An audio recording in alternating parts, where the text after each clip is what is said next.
What's up mga ka-laptop, no? So may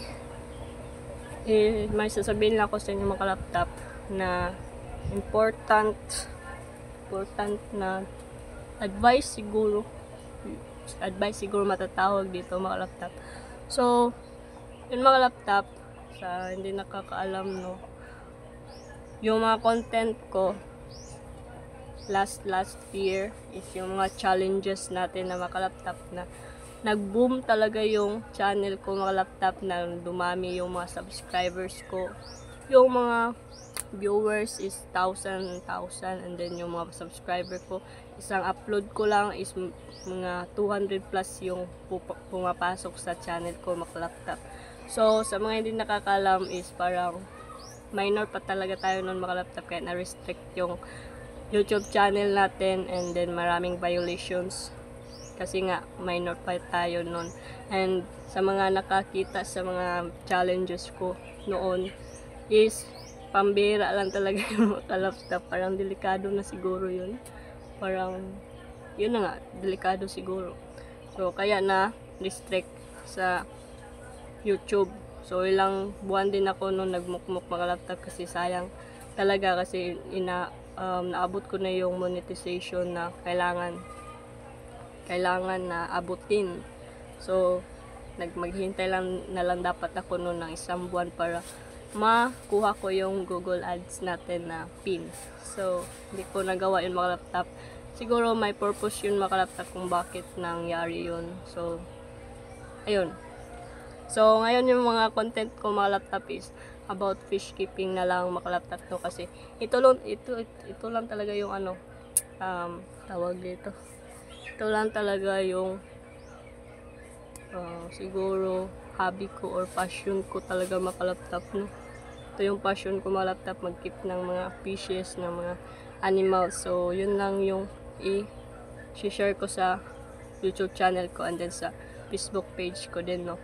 So yun lang, kasi yung iba mga laptop na mga fish vlogger, nag-boom sila sa Facebook page, and ayun, gumawa silang channel mga laptop sa YouTube, and then konti lang yung subscriber, kasi hindi talaga madali yung marami kang subscriber na makuha or mga viewers, no.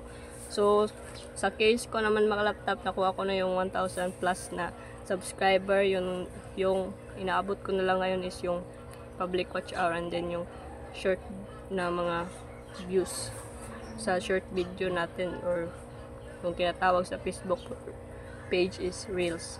So yun yung mga requirements na dapat ko abutin para ma-monetize tayo sa YouTube channel natin. So ayun, sa mga naghihintay dyan ng mga challenges mga laptop na ginagawa ko noon, is hindi ko na talaga yun magagawa ngayon mga laptop, kasi ito na yung bagong niche ng content or yung bagong niche ng ko, tawag dito, yung sa YouTube channel ko, no.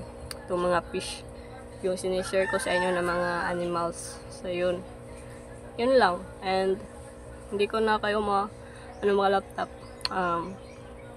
mapagbigyan sa mga challenges nyo, kasi marami talagang nagtatanong kung kailan ako mag-challenge na naman ulit, no. So yun yung hinihintay ng iba, yung mga upload ko sa mga challenges.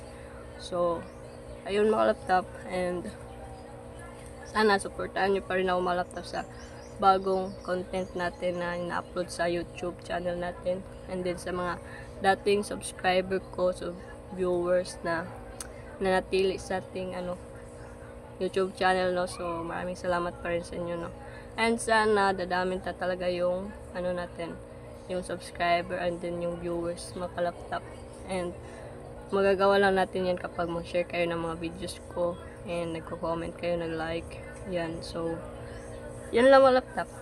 So grateful lang tayo mga laptop na ito na yung naabot ng YouTube channel natin, and then yung iba is pa sila, parang nahirapan pa sila magkuha ng mga subscriber and then viewers. So kahit na unti-unti lang yung mga viewers natin mga laptop, at least always sila na nandyan, na nakikinig sa ating mga videos na boring. So yun lang mga laptop, no, and salamat pala sa pagsubaybay sa aking YouTube channel. And then, yun lang. Thank you sa lahat, and yun lang guys. And please subscribe and share my videos para marami pa tayong mga viewers na maabot. So, yun lang. Peace out.